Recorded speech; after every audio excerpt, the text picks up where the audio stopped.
monde, moi c'est Julie. Aujourd'hui je vous retrouve pour la première vidéo d'une série intitulée Préparer son voyage.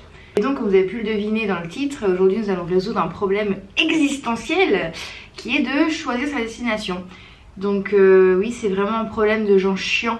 Tu as des gens qui viennent te voir puis qui te disent « Oh, je sais vraiment pas où aller voyager, j'en ai marre, je trouve pas de destination. » Voilà, donc je sais que c'est un problème de gens chiants, mais ça n'empêche pas que pour choisir une destination, j'utilise des outils qui moi me paraissent hyper utiles en fait pour n'importe quel voyageur. Même si vous savez déjà où vous voulez aller, si vous avez une idée un peu de la région que vous voulez explorer, ce sont des outils en fait hyper utiles. Donc voilà, je voulais montrer en fait mon processus pour choisir ma destination. Ça veut pas dire qu'il faut que tout le monde fasse absolument comme ça. Moi c'est le processus qui me convient à moi et donc je me suis dit qu'il y a sûrement des gens que ça intéresserait et donc voilà, je le partage. Donc avant de commencer à vous expliquer un peu comment je fonctionne, n'oubliez pas de mettre dans les commentaires si vous avez des questions. Ça m'aide à vous apporter encore plus de contenu pour préparer vos voyages.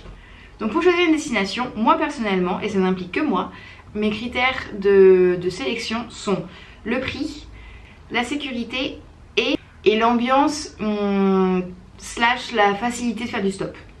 Donc moi il n'y a pas longtemps j'ai acheté un billet d'avion. Je vais vous montrer plus ou moins la destination que j'ai choisie, même si je vous montrerai pas exactement les vraies dates parce que j'ai pas envie de dire sur internet ouvertement que je vais à tel endroit à telle date exactement parce que c'est un petit peu débile. Mais bon, je vous montre quand même plus ou moins ce que j'ai choisi. Donc moi je voulais aller en Afrique. Donc du coup j'ai mis sur Google vol Paris-Afrique. En passant par cette recherche en particulier, j'arrive sur Google sur plein de résultats. Je choisis Google Flights parce que en fait ils ont une carte et je trouve ça hyper pratique de pouvoir regarder sur la carte, actualiser selon le continent où on va, tout ça.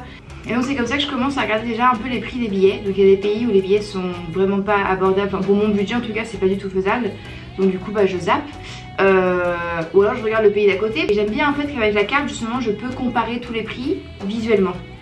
Donc une fois que j'ai trouvé des destinations qui rentrent dans mon budget, grâce à ça, du coup je fais une liste soit sur papier soit dans ma tête des pays que j'ai un peu repérés et je passe sur le site du gouvernement qui s'appelle diplomatie.gouv.fr dans la section conseil aux voyageurs. Je vous mets tout dans la description, les liens pour regarder ça. Et de là je regarde en fait, pareil avec la carte aussi, je clique sur les pays. Les onglets qui me paraissent à moi les plus intéressants, ce sont ceux de la sécurité et ceux de la santé. Ça décrit en fait la situation au niveau sécurité dans le pays. C'est-à-dire qu'il y a des pays, s'il y a des kidnappings à répétition sur les ressortissants français, faut pas y aller. C'est trop dommage de mettre sa vie en danger pour visiter un pays. C'est pas le moment, faut y aller plus tard, tu vois. Donc voilà, moi je regarde vraiment ça. Et l'aspect aussi sanitaire. Donc pareil, s'il y a des pays où en ce moment ils ont une méga épidémie de, je sais pas, d'Ebola, c'est pareil. Faut être intelligent, il faut dire non, j'irai plus tard. Et là pour l'instant je vais ailleurs. Bref.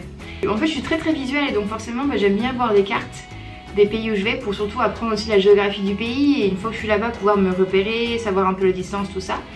Et sur ce site là il y a aussi une carte pour chaque pays, des cartes par région et même les cartes du monde qui s'actualisent tous les jours. En fait voilà, ça montre vraiment tous les endroits à aller ou pas aller et je trouve ça hyper utile. Par contre c'est un peu voilà, à prendre avec des pincettes parce que ça vient d'une seule source évidemment du gouvernement français. Moi ce que j'aime bien faire c'est d'aller regarder sur les sites gouvernementaux de d'autres pays parce que je me dis peut-être que la France a des intérêts à ce qu'on aille ou ce qu'on n'aille pas dans un pays et du coup ça va influencer en fait les recommandations qu'ils font. Donc du coup je regarde toujours sur d'autres pays, style le gouvernement belge ou anglais ou de n'importe quel pays en fait. Je regarde les informations aussi niveau sécurité qu'ils donnent. Et c'est pas mal de comparer, j'aime bien. Donc après ça, je vais sur un site qui est une bible, mais j'ai même pas les mots pour expliquer tellement, mais j'aime ce site. Et ça s'appelle tourdumondiste.com. Et c'est une mine d'or, mais pour tous les types de voyageurs, tous les types de voyages. C'est tellement intéressant. Donc franchement, moi j'ai passé des heures et des heures et des heures et des heures à lire et relire tous les articles. Et il y a une section en particulier que je trouve particulièrement intéressante quand je cherche une destination.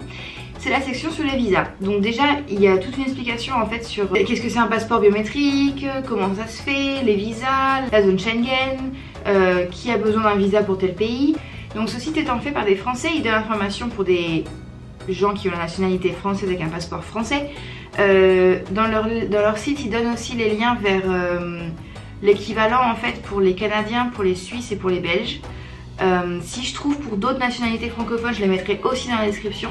Malheureusement pour l'instant c'est que l'information que j'ai. Je vais quand même rechercher pour les autres parce que c'est vrai qu'en tant que français parfois on oublie un peu qu'il y a plein de francophones qui sont pas forcément français. Et du coup je chercherai aussi pour vous mettre ça dans la description. Pour en revenir au site, ce que j'aime bien sur ce site c'est que donc d'une il y a une carte, j'adore les cartes vous avez compris. Donc il y a une carte voilà, interactive. Et puis il y a aussi des tableaux trop bien faits. Mais moi en fait j'aime bien l'information comme ça réunie, clair, tout est précis, tout ça j'adore. Et là ils expliquent tout.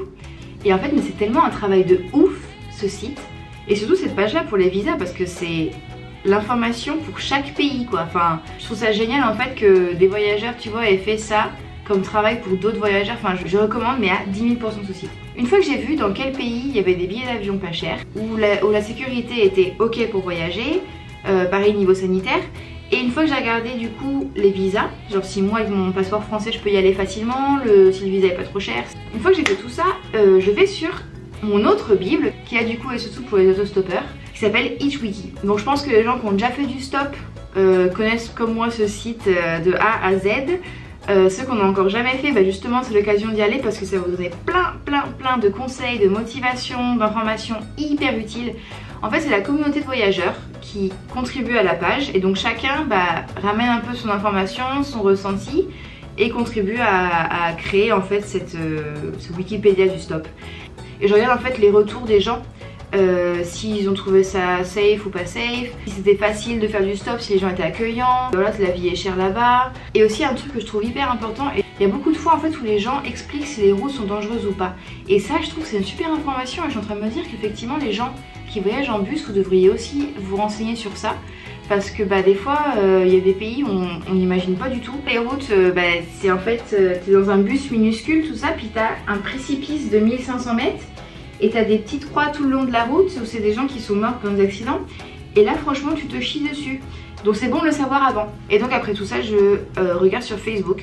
Il y a plein de groupes de voyageurs ou même de voyageuses, de voyageurs seuls, de voyageurs en van, de voyageurs en stop, de voyageurs en backpack. Enfin il y a vraiment une grosse communauté de voyageurs. Et du coup j'aime bien en fait soit rechercher dans les groupes s'il y a déjà des gens qui ont parlé de ce pays, ou bien qui posent des questions et du coup il y a des gens qui répondent dans les commentaires.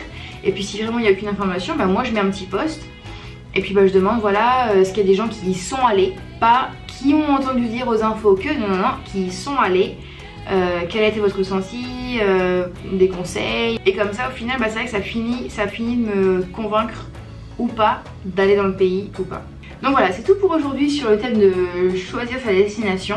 Je le répète, j'essaye pas de vous dire que c'est la manière universelle de choisir sa destination, c'est comment moi je choisis ma destination. Donc voilà, j'espère que ça aura pu en aider certains ou certaines qui des fois savent pas trop où aller, voilà, ou ont envie de bouger, envie de voyager mais savent pas trop. J'espère que ça vous aura filé un petit coup de pouce. Et je vous retrouve la semaine prochaine pour une vidéo, je pense assez intéressante sur comment je fais mon itinéraire de voyage. Donc je suis hyper pressée de vous la montrer, donc si vous avez envie de la voir, n'oubliez pas de vous abonner à la chaîne et de cliquer sur la petite cloche, comme ça vous recevrez une notification. Et puis si vous avez d'autres outils que vous utilisez pour faire vos recherches sur les pays, mettez-les dans les commentaires, comme ça tout le monde pourra les voir.